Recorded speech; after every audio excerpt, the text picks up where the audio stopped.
Okay, we'll go ahead and call the meeting to order. We have no agenda updates, and with that, I will ask the clerk to please call the roll. Thank you, Mr. Chairman. Mr. McDonald. Present. Mr. Neighbors. Present. Mrs. Red. Mr. Salgado. Present. Mr. Schultz. Here. Mr. Tassoni. Present. Mr. Webster. Here. Mr. Westcott. Here. Mr. Arena. Here. Mr. Billich. Here. Mr. Booker. Present. Mr. Boomer. Here. Mr. Butita. Here. Mrs. Crosby. Here. Mr. Fellers. Here. Mr. Fiducia. Here. Mr. Gurl. Present.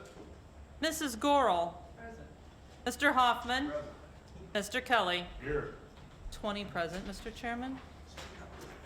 Okay, with that, we will go to the invocation. I will ask everybody to stand. We will turn things over to Mr. Gurl for the invocation and pledge. Mr. Gurl. Thank you, Chairman. Dear Heavenly Father, we gather in front of you on this evening, and we ask for your wisdom, your guidance, and your strength as we make the decisions that guide the county into the future. We also ask that you lay down your wisdom and your guidance to our federal leaders who are contemplating and going over a possible war with Iran. We wish them all of your support to get us through this tough time. In your name, amen. Amen. Pledge allegiance to the flag of the United States of America and to the republic for which it stands, one nation, under God, indivisible, with liberty and justice for all. Thank you, Mr. Gurl.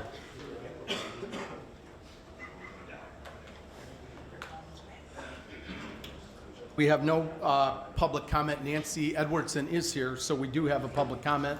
I will ask Nancy to please come on up.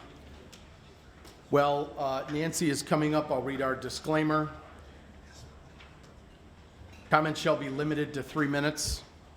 Speakers may not address zoning matter which is pending before the ZBA, zoning committee, or the county board. Personnel matters or pending or threatened litigation may not be addressed in open session. An individual may speak a maximum of 3 times per calendar year on the same topic. This prohibition shall include the repetition of the same topic and a statement of what is purported to be a different topic. Personal attacks or inappropriate language of any sort will not be tolerated. With that, Nancy, welcome, and you have 3 minutes. Thanks. Hi. Good evening. I'm Nancy Edwardson. Some of you don't remember me, and some of you do remember me. I ran for county clerk. What a wonderful time that was. I'm here tonight to talk about the Baxter Road and the expansion project. So that's my topic, and I don't think, I'm pretty much against it. There could be some good things for the expansion, which I won't go into right now.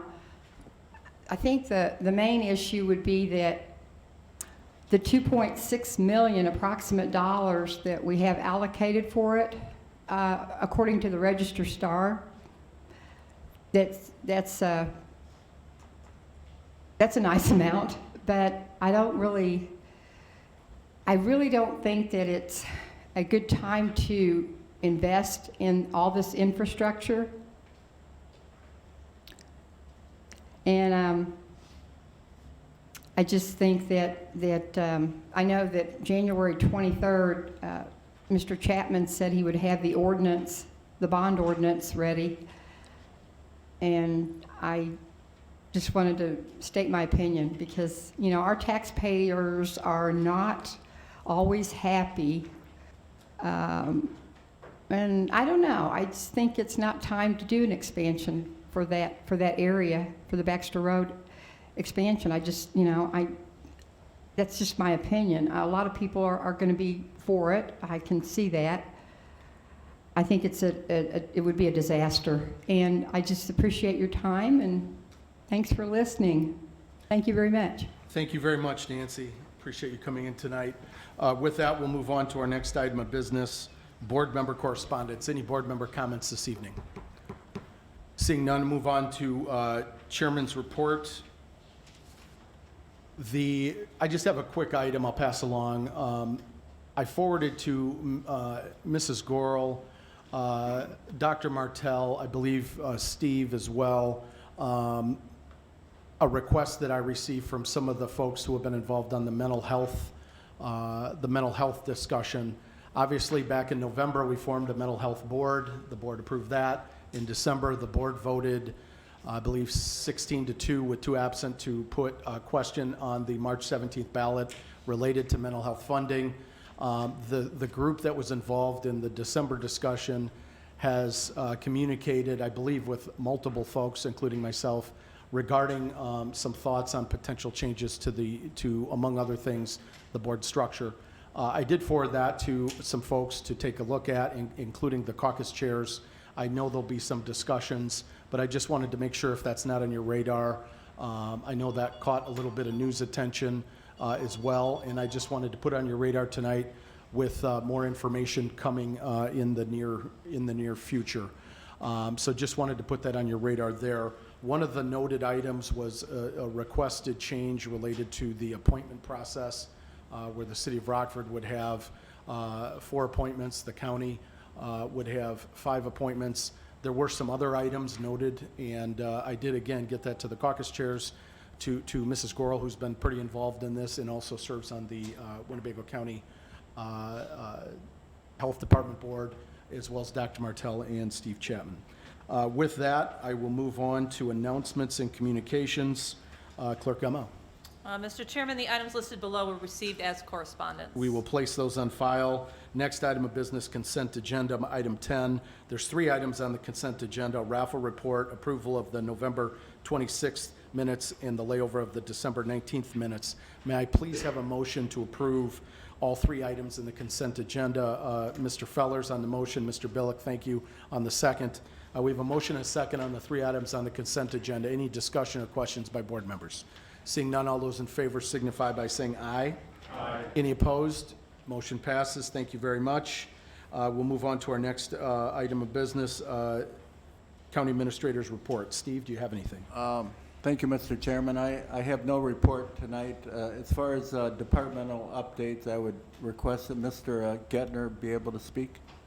Okay, sounds good. And I know we don't have Joe here from the Highway Department. As you've heard at the last meeting, and I'm sure you've been following in the recent months, he's going to be retiring here at the end of, in a few weeks. There are some going away parties for him coming up, but we will also recognize him in our board meeting in 2 weeks. So just putting that on your radar as well. I know Mr. Tassoni inquired about that at the last meeting or shortly thereafter. Department head updates, I'll go start with Gus, and then if there's any other department heads with any comments. Gus? Thank you, Chairman. We wanted to give you an update on our cyber defense posture. And since November of 28, we've had 224 total events of malware on our PCs and our network that we intercepted. 21 computers had to be cleaned. Our firewall apparatus intercepted 72 callback activities. The reason you need to know that is callbacks are the hallmark of ransomware. They get introduced, they infect, and they call home to get encryption keys. All of those had to be manually cleaned. So just to let you know, it happens, it's happening. We're monitoring it, and in this business, it's not a matter of if, it's a matter of when, and we're diligent. Thank you. Thank you very much, Gus. I see a hand or two shoot up. Mr. Fellers. Thank you, Mr. Chairman. Gus, could you just sort of explain what the encryption key is and what they're calling back, asking for, and what that would do to something if that callback was successful? One of the most popular ransomware malwares today is called Maze. And so what Maze does is implant itself in the computer, and then it navigates back to a host computer. Maybe it's in the Netherlands, maybe it's in New York, maybe it's in England. And what it does is it gets a key where it brings it back to the computer, encrypts all the data with that key, and then leaves the data unusable. If the computer has what's called network shares, it would also be able to encrypt data on the network. So the key is, it's called a crypto ignition key, and that's what causes data to get encrypted. That help? Follow up, Mr. Fellers, or are you good? No, that's fine. Okay, there was another hand up. Mr. Tassoni. Thank you, Mr. Chairman. Gus, could you just tell me, in your thoughts, is the county doing enough to inform the employees of what to be aware of, what not to do, and some training to that effect? Thank you. We can always do more. During October, we did a blitzkrieg on awareness. We've had a Don't Click campaign going. Let's see, Tuesday evening, about 4:30, one of our employees clicked on a link, and we were able to intercept, go to get the computer, bring it back so we could clean it. So can we do more awareness? Absolutely. And we're doing our best. We'll send out targeted emails to let people know what to be on the watch for and what not to do. And the best thing all of us can do is don't click. If you're not expecting it, if you don't recognize it, you hover over an email address to see if it's legitimate. It might say gus@wincoil.us, but if you hover over it, it might be something else. Also, at 3:24 this morning, we had an event where an external actor was inspecting one of our mail servers, but we were able to intercept it and knock it down. It happens. It's happening to us. It happens to others. Was that helpful? I think there was a follow-up. I'll go to Mr. Webster before I go back a second time. Mr. Yeah. Webster. Thank you. Gus, it's interesting that you intercepted one at 3:24 this morning. And let me give you the exact time, please. So the answer is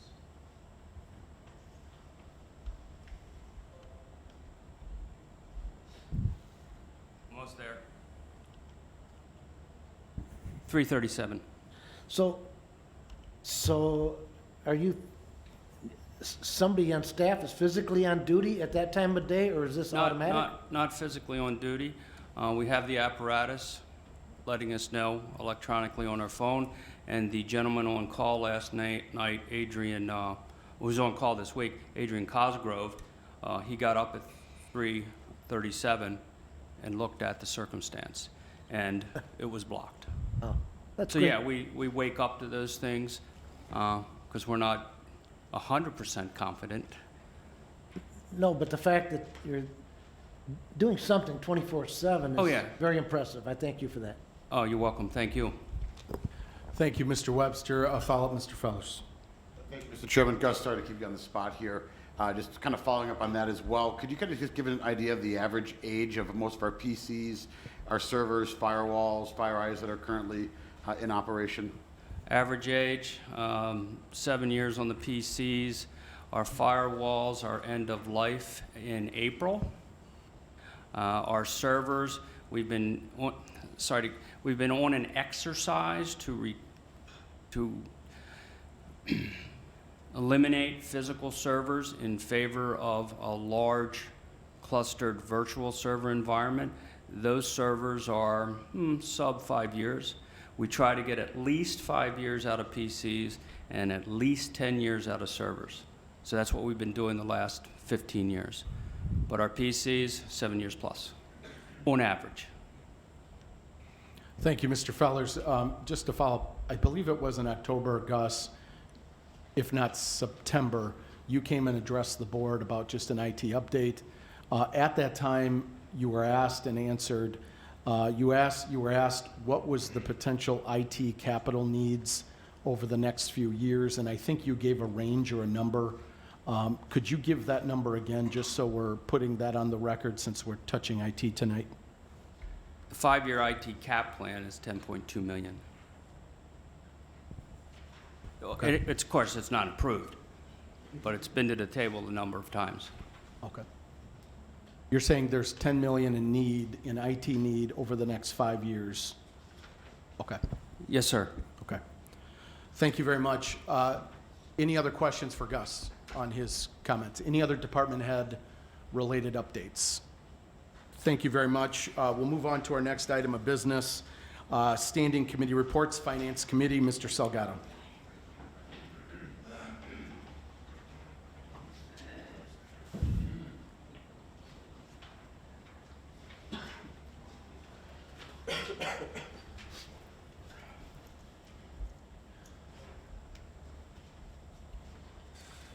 Thank you, Mr. Chairman. The Finance Committee has 2 items today, and I'd like to start off with Budget Amendment 2020-005, Exxon Network enhancements, which were laid over on the December 19th, and I so move to approve this tonight. We got a motion by Mr. Salgado on Budget Amendment 2020-005, the network enhancements laid over from the last meeting, a second by Mr. Gurl.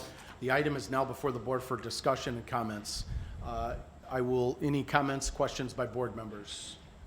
Mr. Salgado, anything to add, commentary? Mr. Boomer? Okay, can you hear me? Yes, sir. So these 2 budget amendments are hooked to the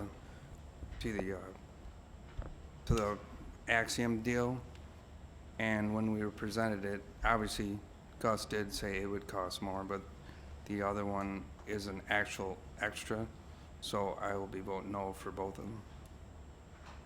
Thank you, Mr. Boomer. Mr. Gurl? Thank you, Chairman. Can we just get clarification on the tough books, just because there is some questions out there?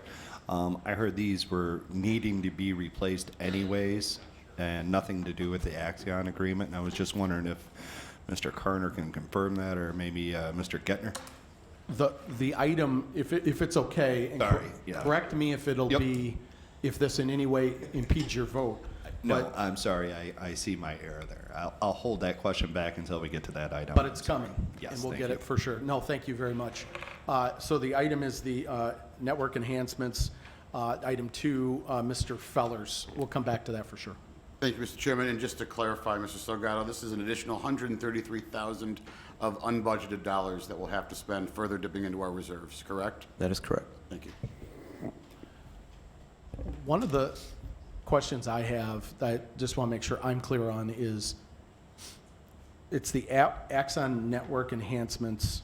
I do remember a committee where some of this was talked about early on in the taser and body cam discussion. Is this budget amendment, if we would not have passed the body camera thing for the sheriff, would this request be coming or not? I just want to be clear because there was some confusion about what's tied to what between these 2 budget amendments, and I just wanted to make sure we're clear on the floor.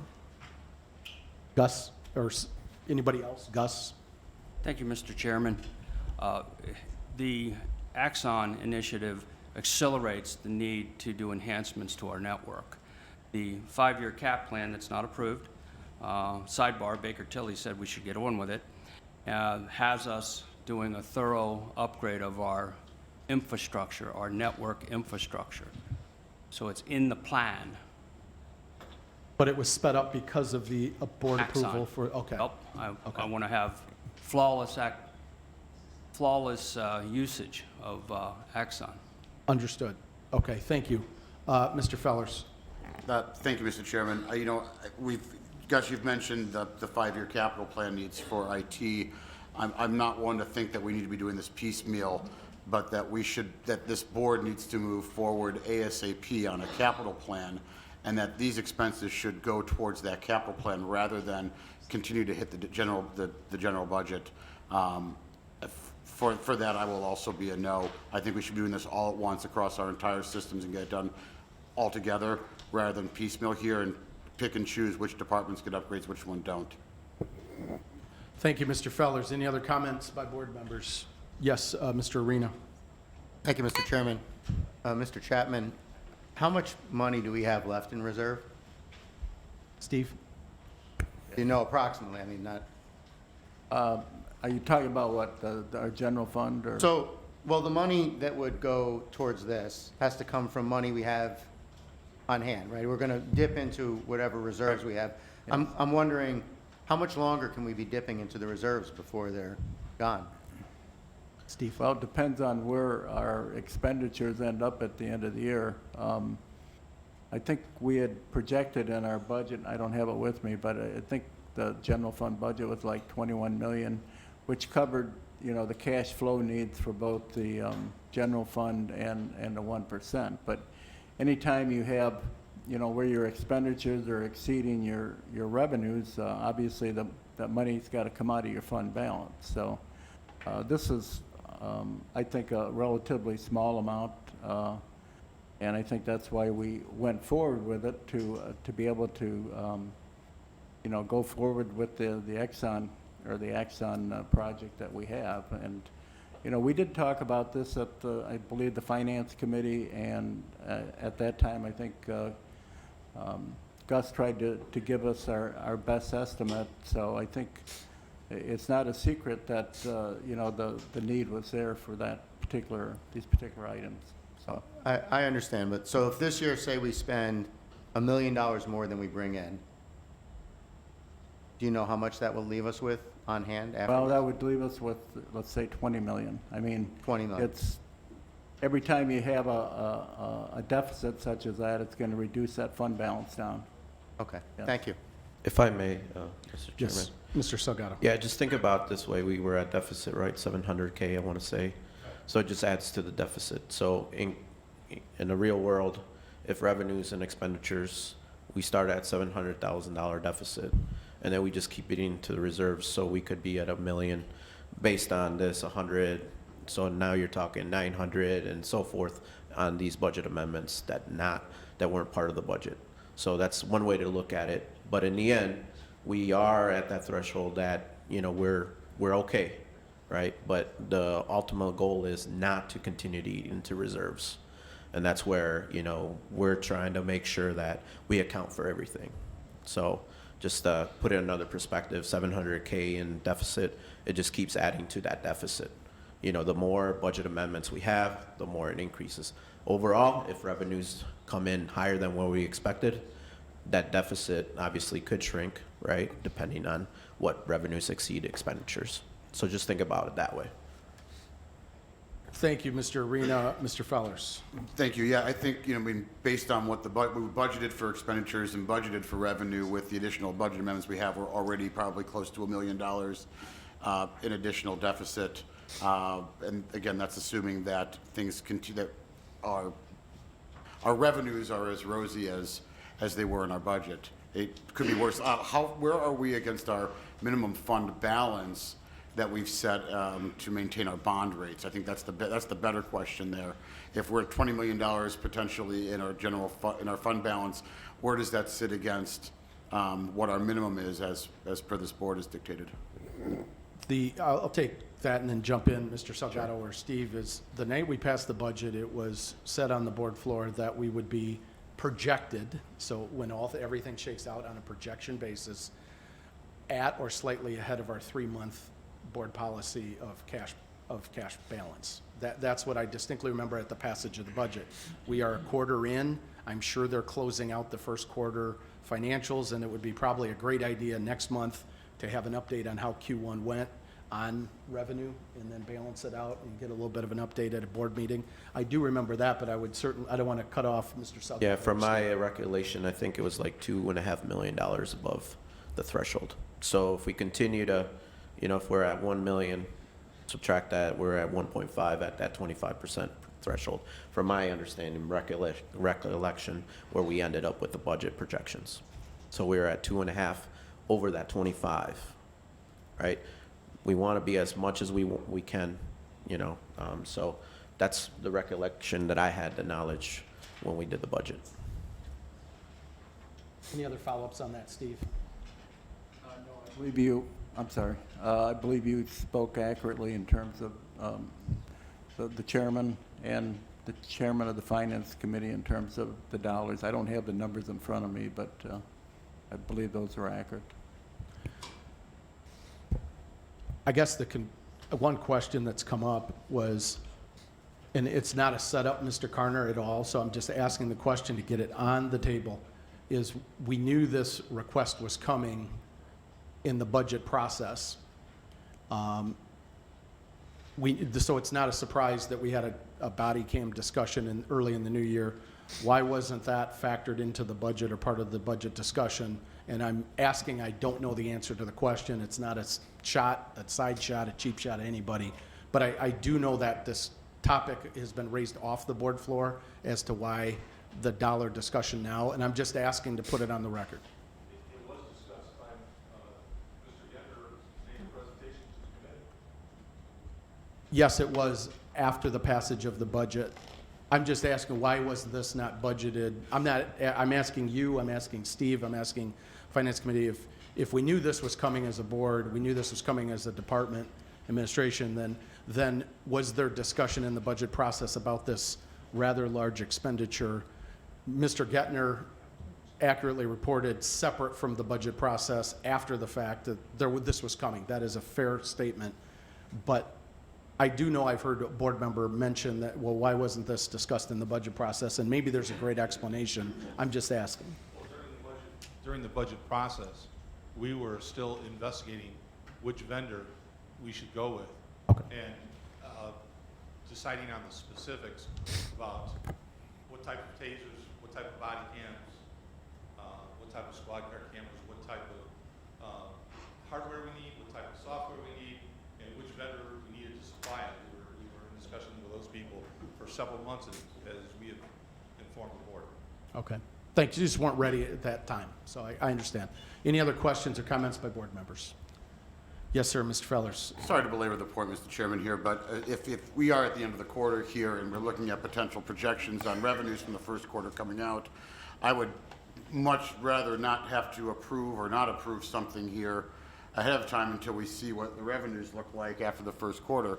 Because if our revenue projections are less than what we expected for that quarter, or they're more so, that would certainly have an effect on that budget and would at least have a very important, help us make a much better decision as to spend not just the $133,000 in this budget amendment, but the $80,000 in the preceding one as well. I'm not going to make a motion at this moment, but if there's any interest from the board in laying this over, I'd love to hear from them. Thank you, Mr. Fellers. Question, just to follow up, is what happens if the board does not approve these dollars after we approve the contract, I believe? What happens if we don't fund this portion in terms of the next steps in the operation? Steve or Mark, could somebody speak to that, or Gus? I just want to make sure we know what we're saying yes or no to and what happens as a result of that immediate action. Well, this, Mr. Chairman, this $133,000 was not part of the Axon contract. It was basically an additional cost that we identified that needed to be funded at this time to implement the Axon network when it comes online. So it's not really part of the agreement with them. So. I guess I didn't ask that question properly. If the board says no to this particular budget amendment, what happens tomorrow and in the next month or two related to this in terms of the implementation of something we voted and approved with this agreement? Gus? Thank you, Mr. Chairman. If we don't approve it, myself and my staff, we've studied the mechanics of Axon, and the equipment we have that the squad cars will interact with is about 12 years old. They're called wireless access points. They do not have the bandwidth to transport the images to our network quickly, and us quickly transporting those images to evidence.com. Myself and my staff, we estimate that not doing this, we will have a poor performing solution called Axon. It will not perform to a state that's satisfactory to us. Any other comments or questions? Seeing none, oh, I'm sorry, Mr. Booker. Mr. Booker. Thank you, Chairman. Just what Mr. Gettner just said right there, poor performance. We just cannot afford that. Thank you. Thank you, Mr. Booker. Any other comments? I'll go back to you a third time. Mr. Fellers. This is the last time, I promise. I mean, poor performance or not, if we can't afford it, we can't afford it. And we've performed just fine without this for the last 100 years. We can wait a little longer. With that, I am going to make that motion to lay this over. We have a motion by Mr. Fellers to lay over budget amendment. I'll ask for the floor, please. We got a motion to lay over budget amendment 2020-005, the Axon Network enhancements. May I have a second to the motion to lay over? Motion, I see no second. Motion fails. So the item before the board is the budget amendment related to the network enhancements. Any other questions or comments by board members? Seeing none, I will ask the clerk to call the roll. A yes vote passes, a no vote denies. Mr. Chairman? Mr. Neighbors? Yes. Mrs. Red? Mr. Salgado? No. Mr. Schultz? Mr. Tassoni? Yes. Mr. Webster? Mr. Westcott? Yes. Mr. Arena? No. Mr. Billich? Yes. Mr. Booker? Yes. Mr. Boomer? Mr. Butita? Yes. Mrs. Crosby? Mr. Fellers? No. Mr. Fiducia? No. Mr. Girl? Yes. Mrs. Gorel? Mr. Hoffman? Yes. Mr. Kelly? Yes. Mrs. Red? Do I get to vote now?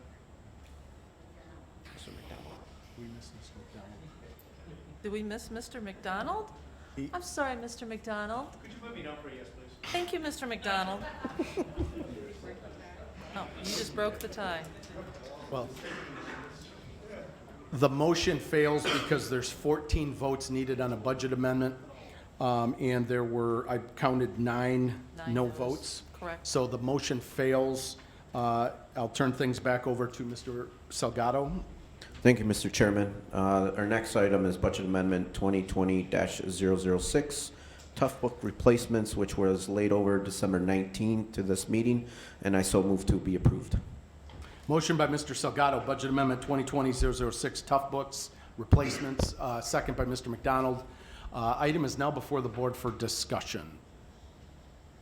I got Mr. Girl, then Mr. Fellers. Thank you, Mr. Chairman. I'd like to repeat my question, Mr. Gettner, whether or not these would have been needed other than the Axon agreement, if this would have been something we would have had to replace anyways. Gus? The answer is yes. These are Windows 7 computers that are over 7 years old.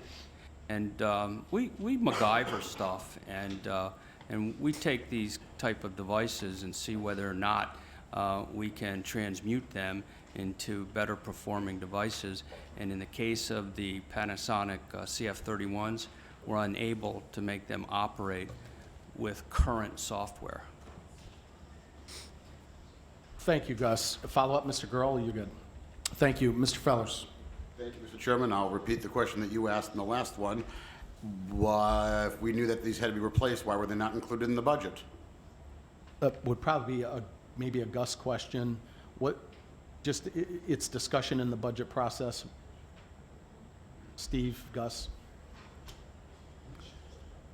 I was not involved in the budget process until the end. However, I do not believe there was any of the capital plan was incorporated into the budget. Thank you. Any other discussion? Oh, I'm sorry. Mrs. Gorel. Thank you, Chairman.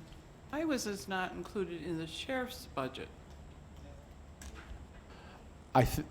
Correct me if I'm wrong, Steve, but I believe that nothing was discussed in the budget related to capital. It was not included separately or as part of the operation of the budget. Correct. It just was not part of the process. If I'm saying that incorrectly, somebody step in. Steve? I believe the sheriff had submitted to the administration a capital request which included a number of different items. However, none of those were funded Mark? because there's no money. Mark? That's exactly correct. This is the same, the reason why this is not included as part of our regular budget is the same reason that squad car purchases are not included as part of our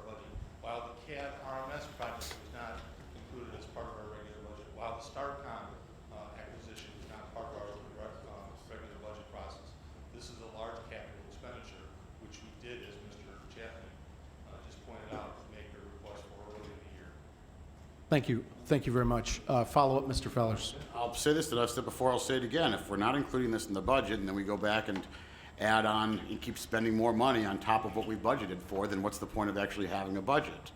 Right? And that's why we have a budget, we set it for the year, and we try not to add to it. And if there are things that we know we have to spend money on, they have to get included in the budget. If they don't get included in the budget, we don't spend the money. I'm gonna make this motion one more time because of the way the last vote turned out. I'm gonna move to lay this over and hope I get a second so we don't shoot it down again. We've got some time to see what the numbers from our administration look like before we make a decision on this. I'll take that as a motion by Mr. Fellers to lay over Budget Amendment 2020-006, Tough Book Replacements. May I have a second? I have a second by Mrs. Red. Item is now before the board, whether or not to lay it over to the next board meeting. Any discussion, comments about laying it over? Seeing none, I will go ahead and ask the clerk to call a roll. A yes vote lays it over, a no vote leaves it here for action this evening. Mrs. Red? Yes. Mr. Salgado? No. Mr. Schultz? No. Mr. Tassoni? No? Mr. Webster? No. Mr. Westcott? Yes. Mr. Arena? No. Mr. Billich? No. Mr. Booker? Yes. Mr. Boomer? No. Mr. Butita? Yes. Mrs. Crosby? Yes. Mr. Fellers? Yes. Mr. Fiducia? No. Mr. Gurl? No. Mrs. Gorel?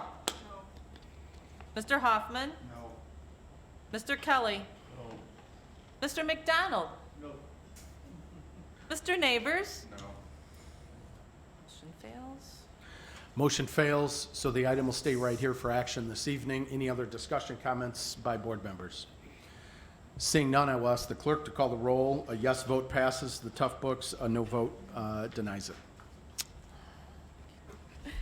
Mr. Salgado? No. Mr. Schultz? No. Mr. Tassoni? Yes. Mr. Webster? No. Mr. Westcott? Yes. Mr. Arena? No. Mr. Billich? Yes. Mr. Booker? Yes. Mr. Boomer? No. Mr. Butita? No. Mrs. Crosby? Yes. Mr. Fellers? No. Mr. Fiducia? No. Mr. Gurl? Yes. Mrs. Gorel?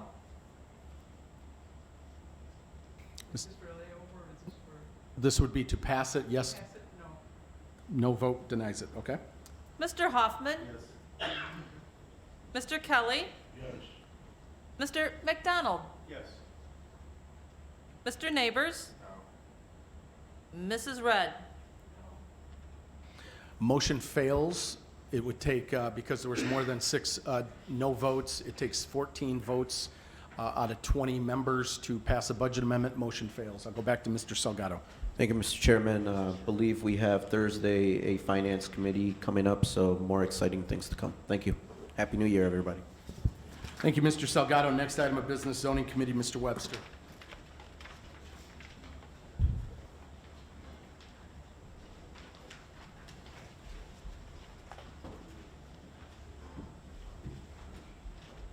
Thank you. Your zoning committee has one item on tonight's agenda, and that is Z 1419.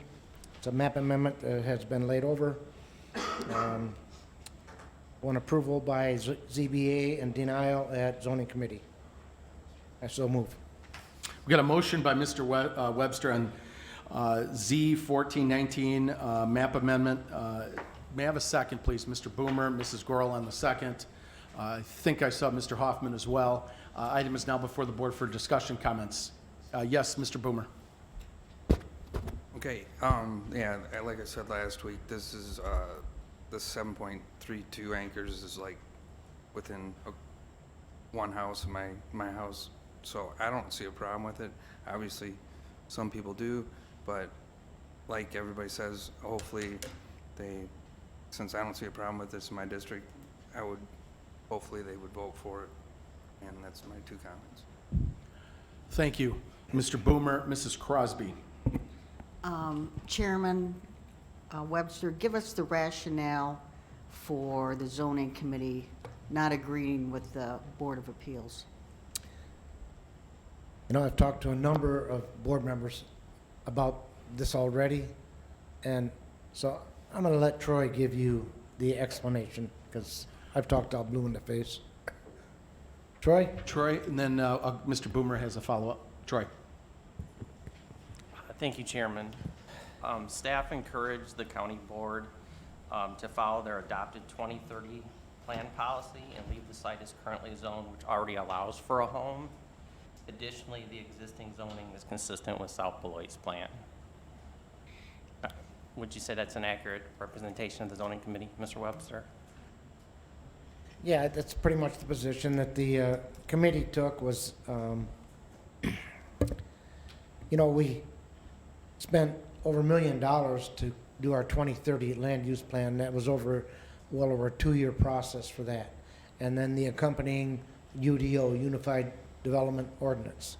And all the cities, the villages, the townships, the hamlets were involved in this process. It was a very lengthy process because our former land use plan was junk and it couldn't be upheld one way or another.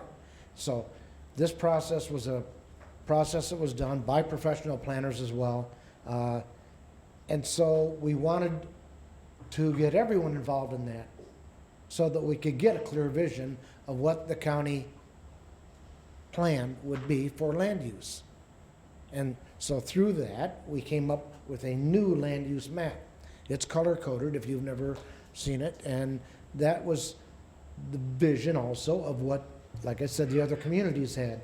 And so this didn't fall in line with our current plan, not for changing this anyways, and it didn't fall in line with South Beloit's either, and it's in South Beloit's jurisdictional area as well. And so simply painting by the numbers, I had my reasons, and so did others at the committee, to vote no. Okay. Thank you very much, Mr. Webster. Mr. Boomer. Okay, so I got a question for Troy too, but first of all, I've lived there for 10 years. The sign's fallen down. It was, yeah, when I first moved there, it was four lots. I'm not saying but why does ZBA 4-1 and then zoning 1-4, and when there's a horse farm right next to it and a dog kennel across the street from it? That's the part I don't get. Point of order by Mr. Fellers. What was your point of order? Can't take new information outside of what was presented at ZBA. I'm sure it was in ZBA. I'll refer this one to legal. Can we discuss this particular item or not? Dave? Well, I believe the point of order is probably well founded if this particular issue was not discussed at the ZBA where the record was established. So I don't know that, but if that is the case, then it probably should not be discussed in making the decision before the board. You'll take that back? Okay, Mr. Boomer, I'll go back to you. Then why did ZBA approve it? And I mean, since Ms. Crosby wanted to know why zoning approved it or disapproved it, why did ZBA approve it? Troy? Thank you, Chairman. The ZBA supported the case primarily due to the existing adjacent RA and ag zonings and due to the site currently being on the fringe of a growth area. Okay. Thank you very much, Troy. Thank you, Mr. Boomer, for your follow-up. Any other questions, Mr. Arena? Thank you, Mr. Chairman. I appreciate Mr. Webster's point about following the plan and using it as a guideline. In this case, it's my understanding that this property's been for sale for 10 years and has sat there that whole time. Now there's an opportunity to have it be redeveloped. It happens to be close to where I live, so I drove by this morning just to take a look. You know, the use that's proposed here would fit right in. Nobody would look at it and say, why did they put that there? It seems to me like a reasonable request or a reasonable opportunity to deviate from the plan that we have in order to get development, you know, a piece of property be redeveloped. So for that reason, I'm going to support this. Thank you. Thank you, Mr. Arena. Mr. McDonald? Thank you, Mr. Chairman. Were there any objectors to this zoning change? Troy? No? No. Okay. Thank you, Mr. McDonald. Mr. Tassoni? Thank you, Mr. Chairman. Just like to point out, this comes upon from time to time. And like I say, in my opinion, the land use map is a guideline, and I think we stick to it pretty good in part. But then when these things come up, there's a process. This is a map amendment. It went through the ZBA, it went through the zoning, and now here at the board, it's the ultimate decision.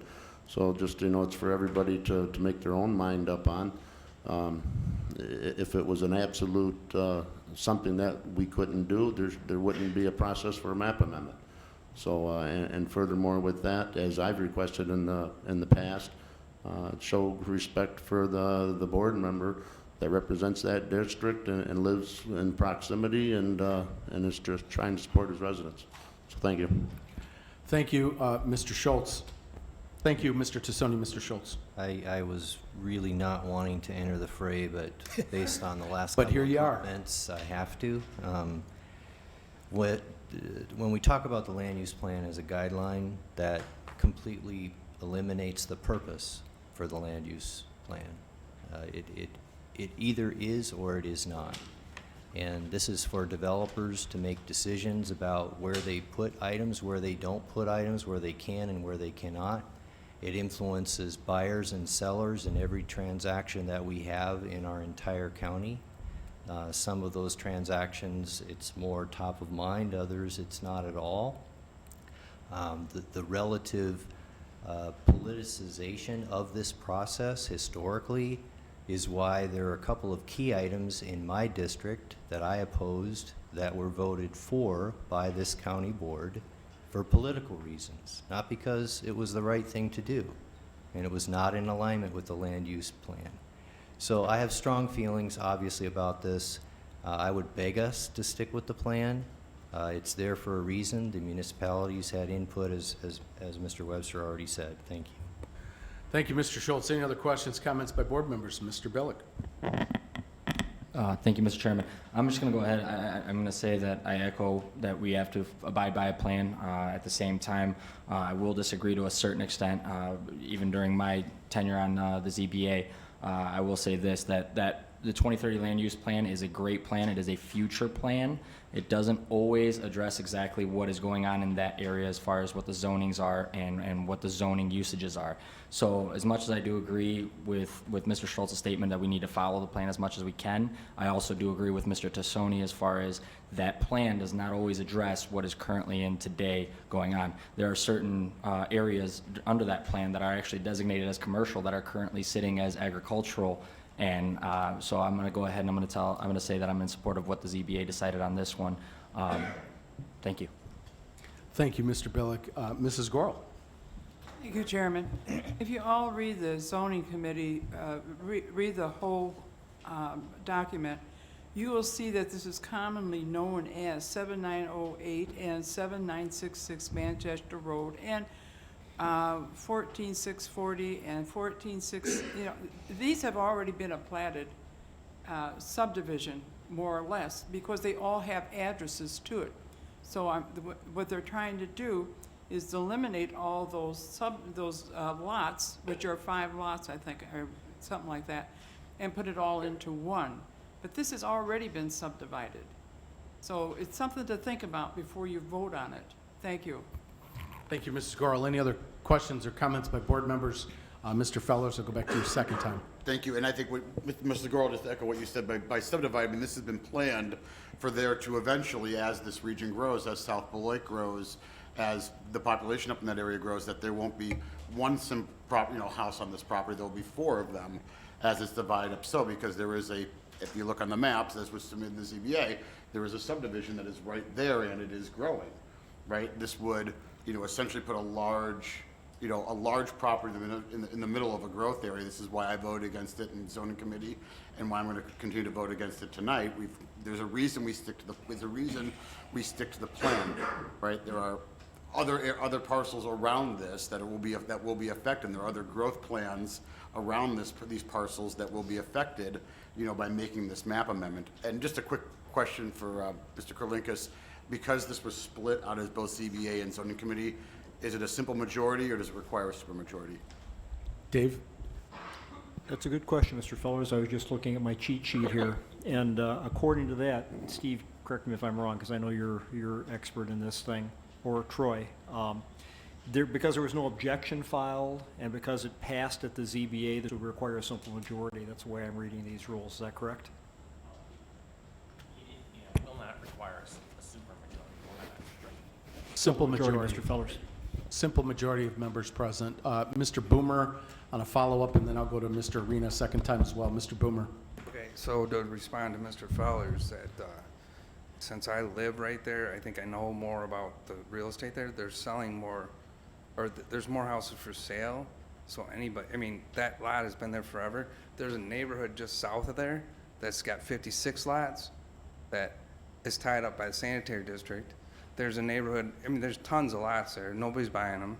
And this guy wants to make 4 into 1, and the person who owned it before was trying to make more money, obviously, and split it into 4.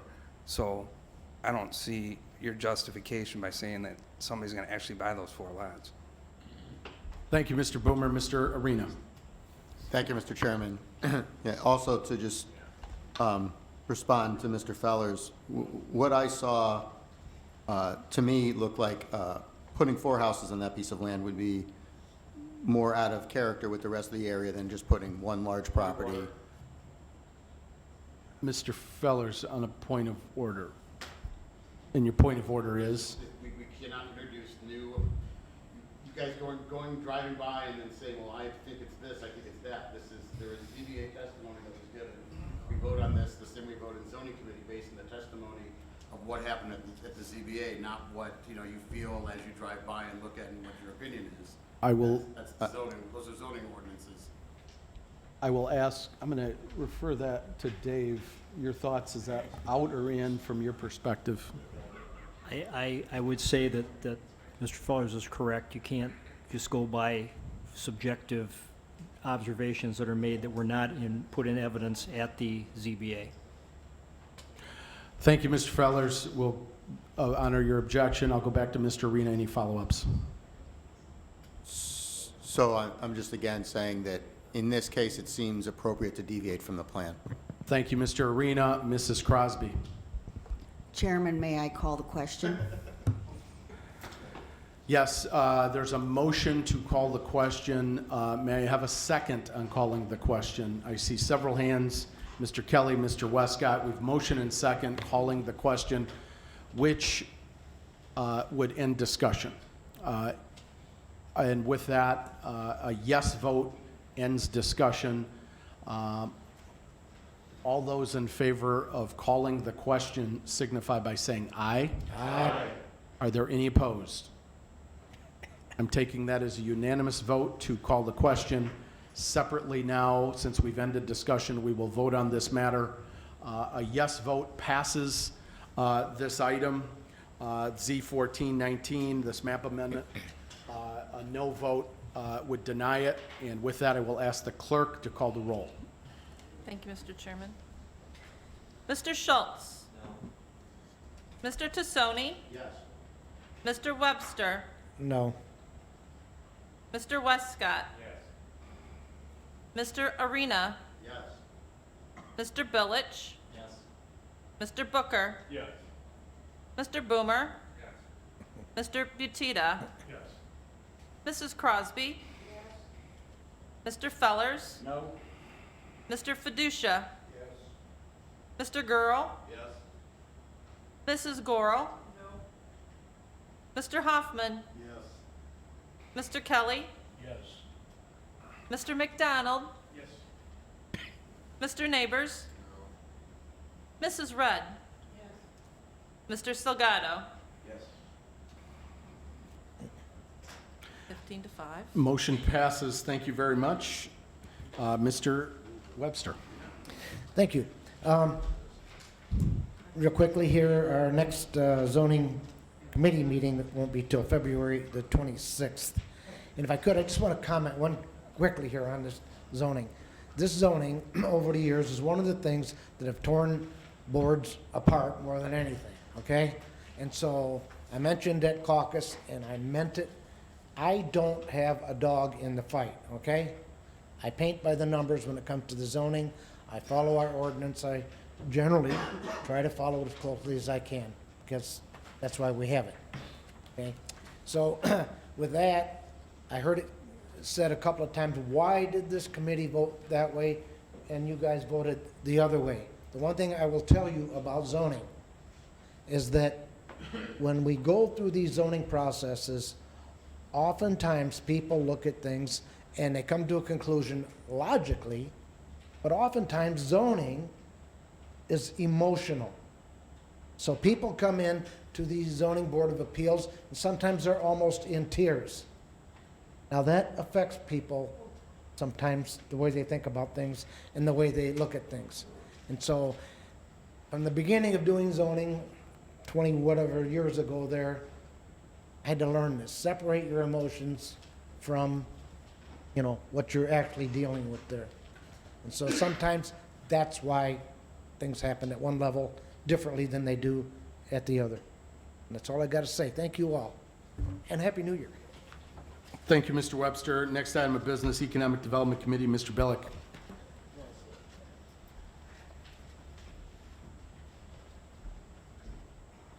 Thank you, Mr. Chairman. Tonight we have one matter of business. It is a resolution authorizing the execution of an intergovernmental agreement with the Northern Illinois Land Bank Authority regarding initiating petitions to have properties declared abandoned, and I so move. We've got a motion by Mr. Billick on the resolution regarding the IGA for the land bank relating to the petitioning of properties declared abandoned. May I have a second? Mr. Fellers, Mr. Neighbors. Item has been motioned and seconded, and now is before the board for discussion and comments. Yes, Mr. Billick. So during our meeting, we did actually make one change, which would actually involve the notification of whichever county board member whose district this falls into. It is just a notification, so this way, when there is a property in question to go through this process of being filed for abandonment, that whoever district it falls into, that county board member will be notified that that is happening or that is going on within his district. At that point, obviously, that county board member goes from there and discusses. So that's the only change that we've made to this. And that's reflected in the item that is before the board this evening, is my understanding. Correct. So the motion, the second, is the approval of the IGA that came out of committee amended to include the point Mr. Billick made regarding notification. I think that's a great addition, actually. Thank Mr. you Chairman, for doing that. I just want to mention also, it did pass unanimously. This was the committee did a wonderful job at compromising and making sure this goes through. Thank you very much. Any other comments, questions by board members? Just a point of clarification on that, because I did get a call from the folks at the land bank. The notification will come from the administration office, and it will go to the board member. This was something that was verbalized over the last month and a half discussion. Formalizing it in the IJ is fine, but that notification would not come from the land bank, but it would come from our office, and it will go from our office to the particular board member whose district is impacted by this. I just want it to be clear at the onset so it doesn't go unsaid. You will be communicated to as you're asking for. It'll come from the county board office, not from the land bank or their staff or the board. Just so we're clear on that. Yes, Mrs. Gorel. Thank you. I would have also liked to have seen in that document that they had proof that that house was abandoned, not just assume, but had written proof that that particular property was abandoned. And I'm sorry you didn't do that in that document, because I think that's even more important than notifying one of us district people, because then we're going to have to go out and do that work that the land bank should do, or whoever is purchasing should be able to prove that that is actually abandoned property. So go ahead. If I may respond. Mr. Billick. It's actually a great point. Angie, I don't, Mrs. Gorel, sorry. I don't disagree with you whatsoever. It's technically not one of the things, it's one of the topics of discussion that was made earlier on in the committee, which was actually that this abandonment program actually follows along with what the state protocol is for abandoned properties. Same protocol that the county can do itself right now at the moment.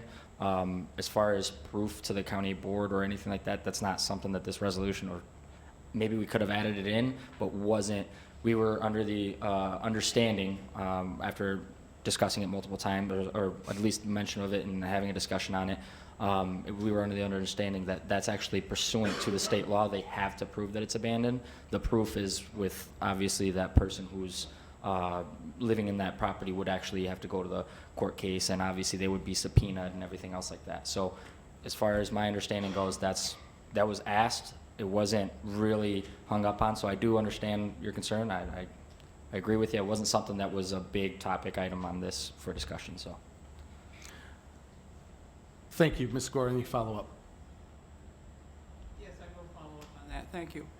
I just hope that down the line, as this goes on, this is brand new, that we can do an addendum to that contract. If we have more incidents like the first incident, that this would then have an addendum to it. I would like to ask our councils if, because it's, you know, it's what's in the state statute, does that mean we cannot put it an addendum to it? It's right.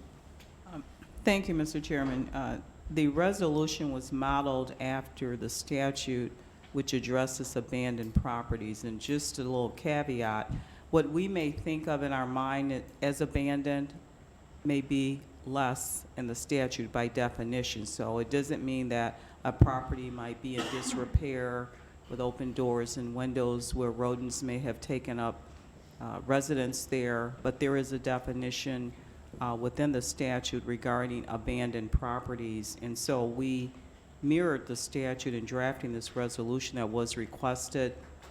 And again, the State Attorney's Office involvement is to make sure that those procedures are followed.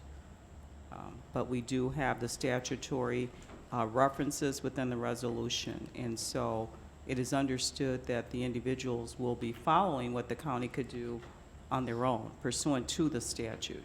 So they have to work within those parameters, file the petition in court, and then you have the judiciary deciding whether or not it is in fact an abandoned property. So due process is preserved for anybody that may own a property that has been petitioned to be abandoned as an abandoned property. Thank you.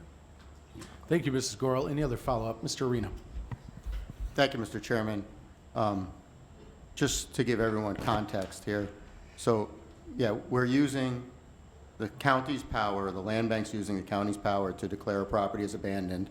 The conditions are the property has to be delinquent on its taxes or without water, unsafe, in an unsafe or dangerous condition, and unoccupied. But the difference here between, so that's the state statute, but here we're using this, the motive is profit, right? The land bank is doing it to get property, sell it, generate revenue to fund the land bank. So it's different in that respect from how it is today, just with the county's ability to use the authority. And I understand, you know, it is a judge who makes the ultimate decision, but somebody has to come to court and defend themselves. So in this case, I had been following up with the owner of the property just to figure out what's going on. After our last meeting, there was supposed to be a court hearing for a tax buyer who was also pursuing the property. And that, I looked up, that case was dismissed. I called the family to find out why and found out that the woman who lived in the property passed away after our meeting.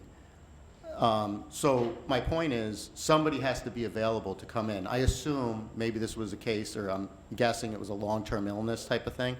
So the circumstances are always going to be different. So for those of us who receive notification about these, it is important that you maybe follow up, make sure if there's additional information, stuff that you can gain, you know, from your knowledge of your community, that we share that and protect people who might be in a position to not protect themselves. Thank you. Mr. Schultz. I just have to piggyback on that. I mean, just the fact that our most vulnerable citizens are the ones who are at greatest risk based on the fact that they acted like a bad actor. I'll say it. They acted like a bad actor. Their very first training wheels opportunity to do something in this arena was an abject failure, and that's why I'm voting no. Any other questions or comments? I will not let the last two comments go without sharing my 2 cents. I hope that doesn't greatly offend anybody. What I would say is the process worked. There is a process, and clearly, if you disagree with the process picked or the property picked, clearly the process played out in a manner in which that property is not being taken by judicial deed, which proves the point and the need for a due process. But thank you very much for the opportunity to share my 2 cents. Mr. Arena. I did not understand what you just said at all. The process worked. Where was the process that we're going to approve implemented now? The state of Illinois is one, if you're asking me, Mr. Arena, Well, so then I'm allowed to speak. Yeah. And I'll speak. Well, you did speak. Yes, Mr. Arena, since you asked a follow-up question to me, then I will answer. It's my understanding that the state of Illinois is one of 5 states in the United States that has a judicial process around this particular issue. And the simple fact is the land bank is not taking deed via the judicial process. And unless I'm mistaken, is that property that was laid out as as a property to explore, it didn't get very far into the process before it was realized that it was purchased. I believe that it was already purchased, the taxes were purchased. There was a different piece that actually ended the process when they investigated it. I would imagine with the large volume of properties that we have that are more than 2 years tax delinquent, since there's a larger number in our community than many other communities, that yes, the land bank very much will start and evaluate a property, realize that it is a bad fit for this particular avenue, and stop abruptly to the point that it doesn't make its way to a judge, much less to us for sign-off. So I would imagine along the way that there will be another property that doesn't pass muster, and thus the property will end. That part of the process will end, but I'm sure will be explored. That was my take, is actually this was affirmation that the process worked. So yes. Any other questions or comments? Seeing none, a yes vote would pass the IGA, a no vote would deny it. Now ask the clerk to call the roll, please. Mr. Tassoni.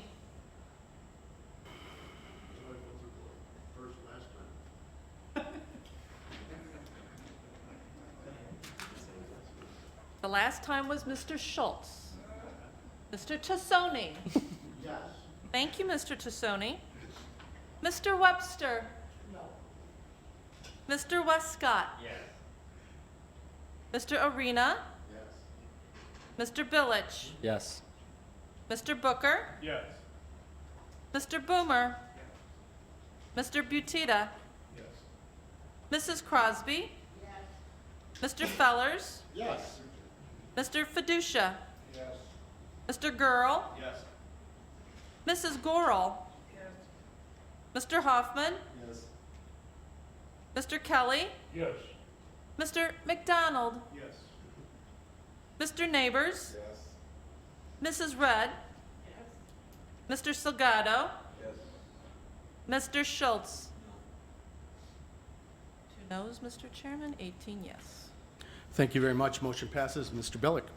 Thank you, Mr. Chairman. I just want to make a statement to say thank you to my committee members and all the county board members. There was recent conversation about the fact that we take a little bit extra time on certain things. I want to tell you guys thank you, because one of the biggest things that, regardless of what everyone else might want to say in regards to these similar resolutions, the fact that we take that extra bit is proof enough that we care about the individuals of our community. And I just want to thank you guys for that. Thank you, Mr. Billick. Next item of business, Public Works Committee, Mr. Tassoni.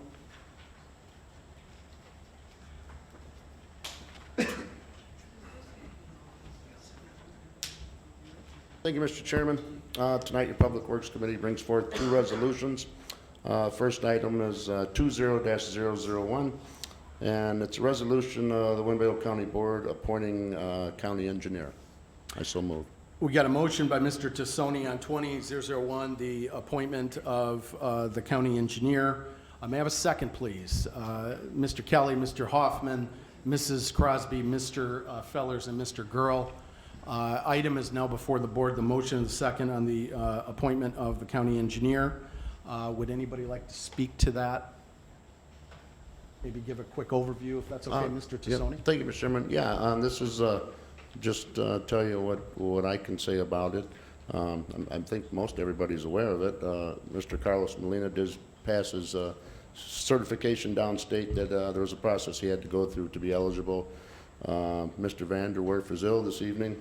We'll see him in a couple of weeks, hopefully. We're going to have one more Public Works Committee meeting next Tuesday, and I would just like to say, if the board approves it, as I'm assuming they will, welcome to Mr. Molina. And I would like to also say that with Mr. Vanderwerf and Mr. Molina over there and the staff they have, you can rest assured that our roads will be probably well kept.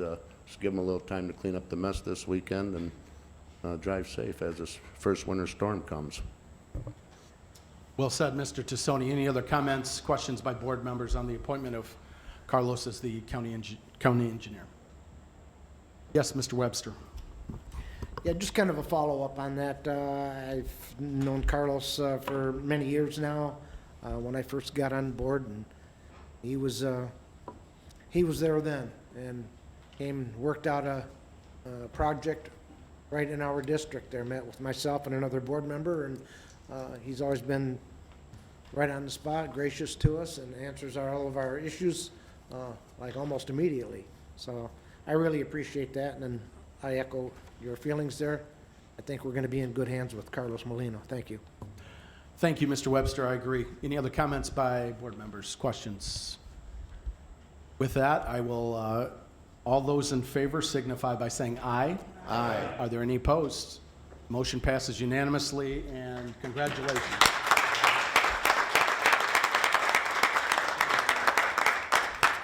With all of you. Do you want to make a quick comment?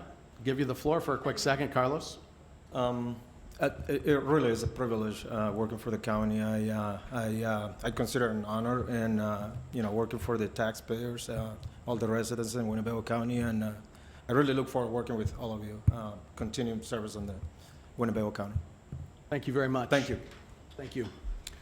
Mr. Tassoni? Okay, thank you, Mr. Chairman. Next item on the agenda is 20-002. It's a resolution authorizing the adoption of the updated multi-hazard mitigation plan, and I so move. Got a motion by Mr. Tassoni on the adoption of the updated multi-hazard mitigation plan. May I have a second? Mr. Kelly, Mr. McDonald, and Mr. Girl, thank you very much. Item is now before the board. Any discussion?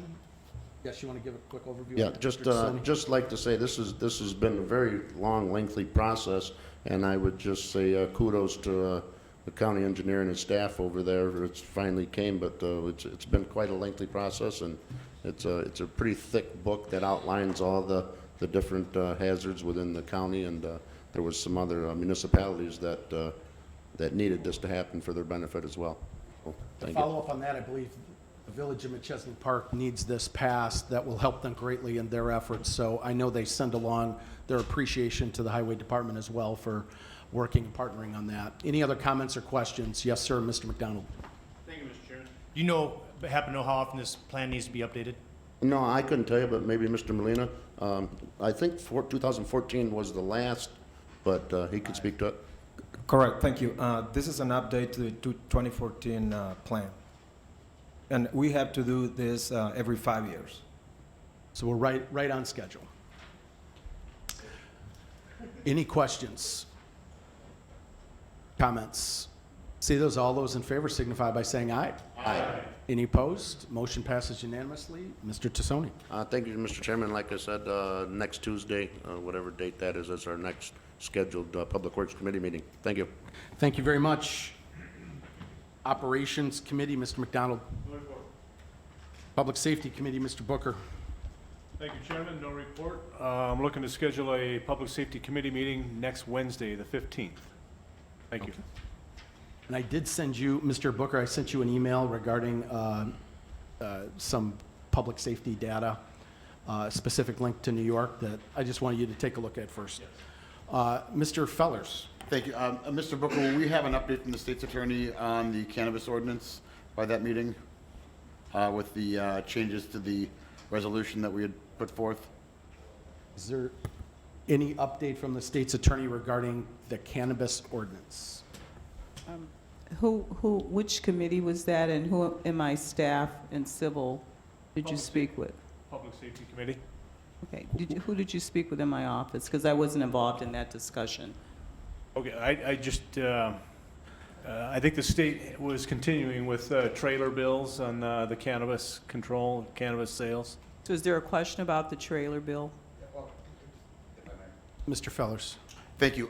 Coming out of that committee, we had made an amendment on what we were going to allow and not allow in the unincorporated areas of the county, and the state's attorney was going to write up that amendment and get the resolution back to us to vote on based on the changes that we had corrected. He wanted to run through and verify that they were consistent with what we had asked for. Was there, if I could jump in, was there a member of the state's attorney's office there, a specific term? Yes, tall, skinny, older, don't remember his name. John Gilbert, Mr. Yes. Gilberti? Yes. Okay, I will follow up with Mr. Gilberti. He has not brought anything to my attention on that, so I'll follow up and have that. I'll have that information for you, Mr. Booker, before your committee meeting next week. He will appreciate that you called him tall. Any follow-ups? Everyone's tall for me. Yes. Mr. Tassoni. Thank you, Mr. Chairman. I'm just guessing maybe our state's attorney could speak to this, or if there's someone more appropriate in the room. But is the county going to do a policy update for its employees regarding the newly created recreational marijuana law? Or is it, I would hope it's not by department, but is there something ongoing? Is there going to be training? Is there going to be reasonable suspicion training for the management and supervisors? Just where's that process at? Have we done anything? Okay, if I may, Mr. Chairman, I've had staff working on that particular thing regarding a memo to send out to the county officials so that they will know, number one, what to look for if they believe that an employee is impaired in the workplace, and to give them direction on workplace rules that they can put into place given the recreational legalization of marijuana. Also keep, and Mr. Gilberti is working on that as well. I've had him busy, but he's been working on that for several weeks prior to the holiday. So we're in the process of getting that finalized. One of the delays was what Mr. Fellers alluded to. There's trailer bills coming out of the legislature continuously on this legislation because clarification is being requested from entities such as yourself. So we are working on that. Meanwhile, if anyone has questions, you can certainly reach out to Mr. Kurlinkus, and we'll be happy to answer those questions.